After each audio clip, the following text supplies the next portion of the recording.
dalam konteks ini skenario ini harus tetap dibongkar meskipun ini tentu nggak gampang apalagi kalau melibatkan orang-orang besar. Iya. Wah, apalagi orang-orang besar dan masih berkuasa pula kan.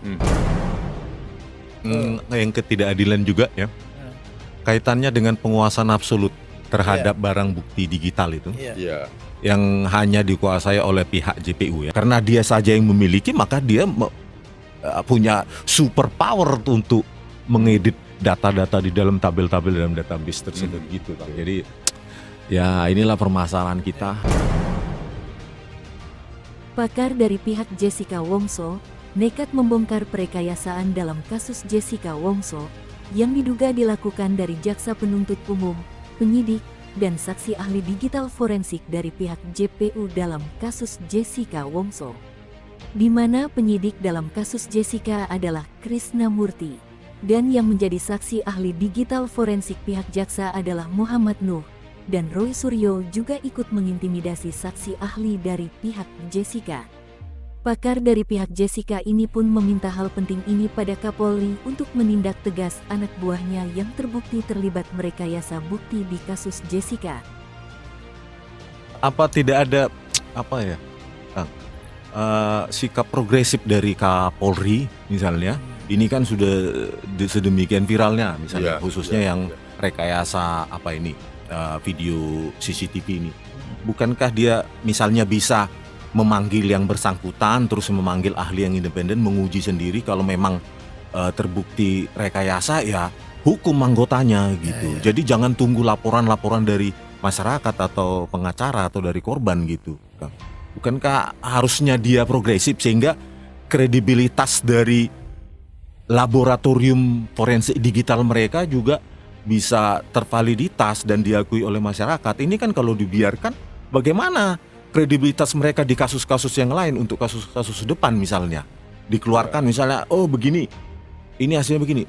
Mungkin masyarakat sudah antipati atau mungkin kurang percaya karena kasus kemarin waktu Jessica jelas-jelas rekayasa pun tidak dilanjutin.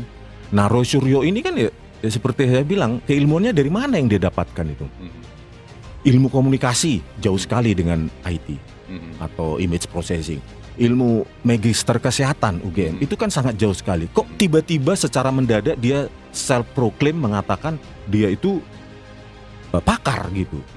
Dan saya belum pernah mendengar statementnya satu pun tentang analisa dia itu menggunakan metode apapun. Gitu. Kalau dia pakai tool, ya jelaskan pakai tool apa dia. Terus persentase misalnya tadi kasus kecocokan atau kecocokan citra misalnya tidak ada rekayasa, dia tentukan karena ada sebuah bidang di dalam image processing itu untuk menentukan itu palsu atau tidak gitu. Nah dia katakan itu asli, cocok atau sesuai. Itu tanpa background keilmuan apapun dan itu langsung diserap oleh media massa kita. Nah ini yang bahaya orang seperti ini. Dia bisa menggiring opini karena dia memang punya akses media massa atau media sosial yang besar gitu dampaknya. Kaitannya juga ini Kang, yang ketidakadilan juga ya. Kaitannya dengan penguasaan absolut terhadap barang bukti digital itu. Yang hanya dikuasai oleh pihak JPU ya. Jadi bagi saya itu sudah melanggar hak asasi juga gitu karena kalau di luar sana mereka pegang legal copy-nya, artinya hasil dari forensik digitalnya dan pihak lain bukan hanya pihak pengacara atau pihak terdakwa, pihak lain independen juga harusnya memiliki kopi dari legal copy tadi tersebut. Jadi bisa mereka saling berdebat di situ tentang keilmuan mereka gitu kan. Nah itu juga saya kira tidak adil dan saya kira perlu juga mungkin tata acara dalam pengadilan juga harus diubah seperti itu. Karena kalau penguasaan absolut terhadap digital evidence, maka karena hanya dia yang memiliki data tersebut, maka dia bisa menjadi Tuhan di situ. Dia bisa melakukan apapun di situ dan tidak ada counter apapun gitu. Nah, dalam kasus Jessica untung saja di BAP itu bisa kita tangkap basah mereka. Bahwa di BAP di metadatanya mereka melakukan downscaling, itu rekayasa resource frame. Itu kita cukup beruntung di situ. Ada kekilapan dari mereka di situ. Kalau tidak kilap, maka apapun argumen saya akan mental. Gitu. Terus kaitannya juga berikutnya dengan apa namanya nanti kejahatan lebih tinggi lagi.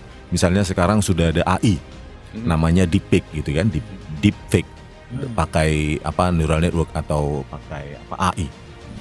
Itu untuk resolusi kamera digital 4 megapiksel sampai 8 sekarang dan selanjutnya. Maka data itu sudah sangat cukup untuk menjadi data latih bagi neural network tersebut untuk mengganti wajah manusia dengan wajah lainnya gitu. Ini kejahatan berikutnya nanti. Bagaimana ini nanti pengadilan menyikapi hal tersebut? Jika tadi itu kaitannya dengan penguasaan absolut terhadap digital evidence yang hanya dimiliki oleh JPU dan penyidik gitu loh. Karena dengan frame yang sedemikian tinggi dimensinya itu sudah cukup untuk menciptakan deepfake tadi tersebut. Mengganti kepala manusia atau wajah manusia atau badan manusia dengan manusia lainnya. Nah, pengadilan harus bersikap tentang ini gitu. Nah, kan bahaya itu. Bahaya. Nah, itu lebih subtle, itu lebih Dan smooth pengadilan itu. kita sudah juga terkenal tuh, banyak orang yang komplain bahwa pengadilan kita selalu nggak cuma selangkah tapi berpuluh-puluh langkah di belakang kemajuan teknologi. Ya ini harus cepat diperbaiki, artinya yang diperbaiki itu juga kualitas jaksa, kualitas hakim, kualitas penyidiknya. Karena kalau enggak pengadilan kita akan terus ketinggalan teknologi dan akhirnya bisa gampang dimanipulasi atau diperalat oleh orang-orang yang menguasai teknologi baru karena tadi ini. itu Kalau dalam sidang Jessica di mana itu?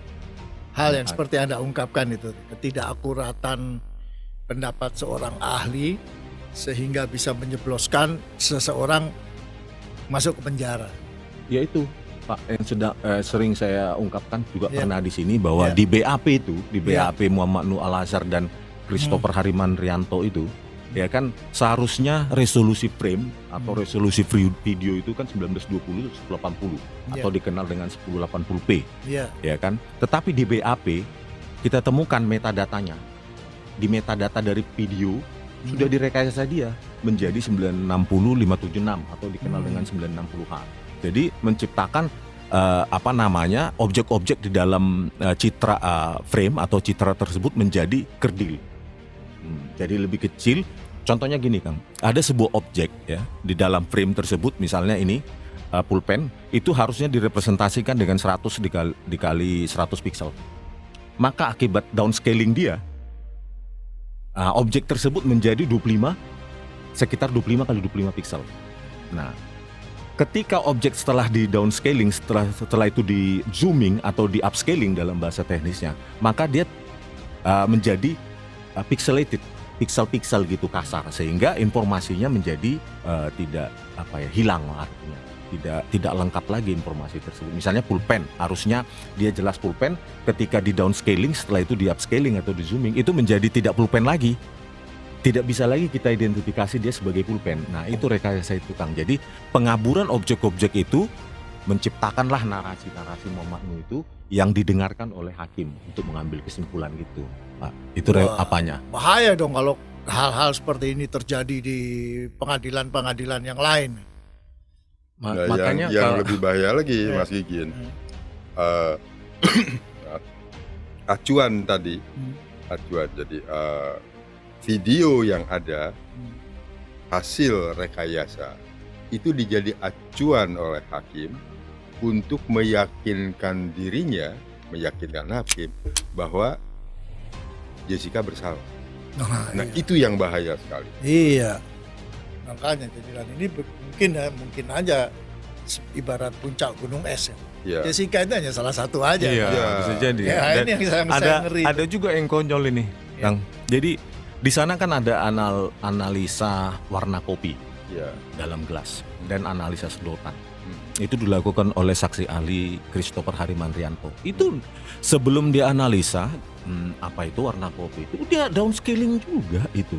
Oh. Jadi hasil downscaling itulah dia analisa warna kopi. Ya pasti hasilnya buruk. Karena hasil downscaling itu kan sekitar 76% hilang. Maka analisa warna kopi pun menjadi tidak valid dong karena informasinya sudah hilang. Begitu juga dengan sedotan. Nah ini jadi terjadi seolah-olah warna kopi itu dicocok-cocokkan dengan analisa di laboratorium atau apa gitu. Itu namanya manipulasi, kejahatan. Manipulasi kalau sangat, dan itu kalau saya bilang itu rekayasa itu sudah firm. Saya bisa mempertanggungjawabkan itu karena itu ilmu matematika, ilmu eksakta itu. Makanya sampai saat ini sebulan ya kayaknya sudah hampir sebulan tidak ada tanggapan apapun. Karena bagi saya kalau dia menanggapi itu dan memberikan alasan yang tidak ilmiah, justru semakin terbukti bahwa dia melakukan rekayasa.